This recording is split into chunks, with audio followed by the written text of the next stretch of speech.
Siete pronti per un viaggio lunghissimo? Questa volta voliamo verso l'emisfero sud e andiamo in Nuova Zelanda. Sigla!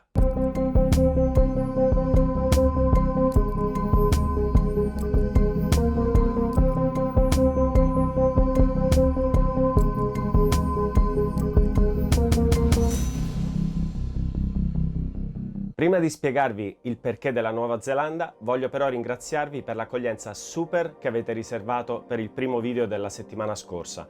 Non me l'aspettavo e sono davvero felicissimo. Come vi ho anticipato ieri, tra pochi secondi saprete chi è il vincitore di questa fantastica stampa Fine Art.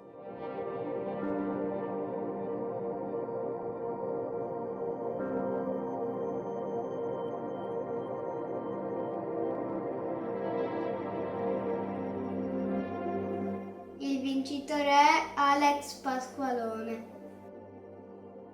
Ti faccio i miei complimenti e nel caso decidessi di appenderla, mi raccomando, inviami la foto. Ma torniamo all'argomento di questa puntata, la Nuova Zelanda.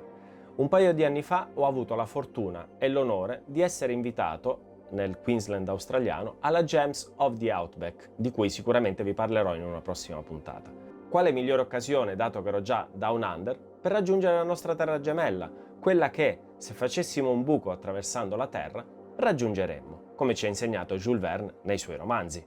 Lo spunto me lo ha dato però purtroppo un evento negativo. Qualche settimana fa leggevo un articolo in cui si raccontava di come un turista avesse danneggiato il Wanaka Tree, uno dei più famosi e iconici alberi di tutta la Nuova Zelanda, ma io direi dell'intero pianeta Terra.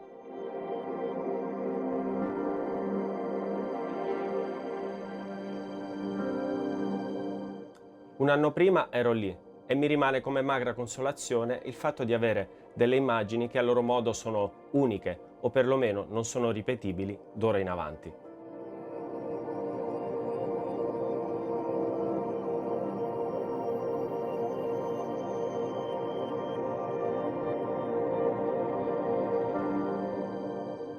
Immagino che per molti gesti di questo tipo possano avere una importanza secondaria. Io credo invece che azioni sconsiderate e completamente gratuite come questa nascondano un disagio di fondo molto grave, un disagio che credo stia montando in modo esponenziale negli ultimi anni. Il lago Wanaka è in una posizione molto comoda, è sostanzialmente in una specie di parco in centro città. Tutto quello che c'è attorno è stupendo, ci sono delle montagne bellissime, però sicuramente non stiamo parlando del luogo più selvaggio della Nuova Zelanda. Logicamente, in luoghi così facili da raggiungere, la quantità di turisti è sconvolgente.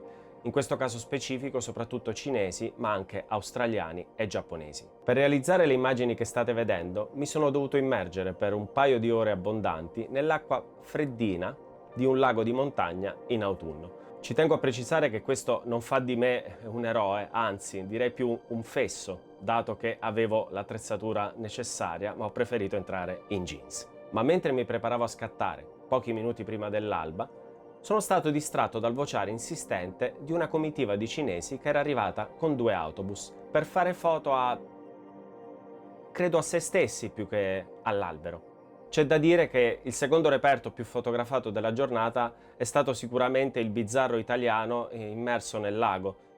Ho sempre sognato di poter rivedere qualche mia immagine sul web, ma probabilmente avrei dovuto cercare in modo più approfondito su WeChat o su TikTok. Tutto questo per dire che molto spesso alle persone che visitano questi luoghi dei posti interessa molto relativamente. E aggiungerei anche ai fotografi. Troppo spesso dimentichiamo che è l'esperienza in sé ad arricchirci, non la singola foto, non i 1000 like, non l'aver messo una bandierina a 10.000 km da casa. Comunque, al di là di un simbolo deturpato e di atteggiamenti discutibili, la Nuova Zelanda rimane una terra che incanta, che richiama da una parte l'Italia degli sterminati vigneti, degli altipiani del centro Italia, e dall'altra il nord Europa con i grandi laghi, i ghiacciai, i fiordi, tanta bellezza che non basterebbe una vita per raccontarla.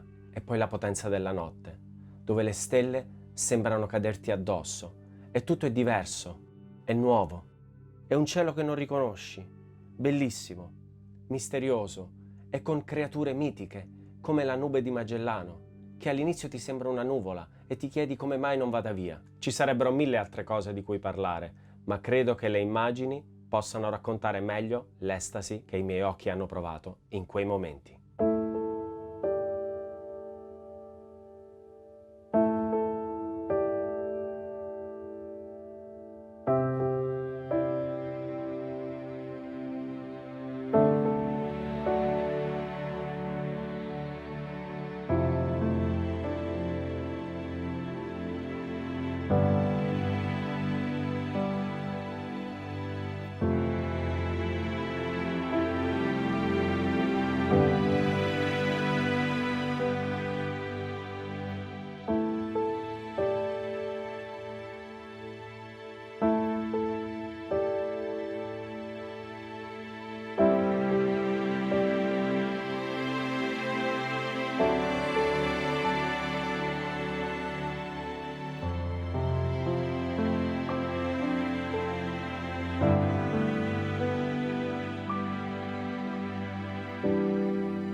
Siamo arrivati alla fine, sono contento di avervi portato in Nuova Zelanda insieme a me. Se vi è piaciuta questa puntata, iscrivetevi al canale e martedì prossimo torneremo in Italia. Ciao!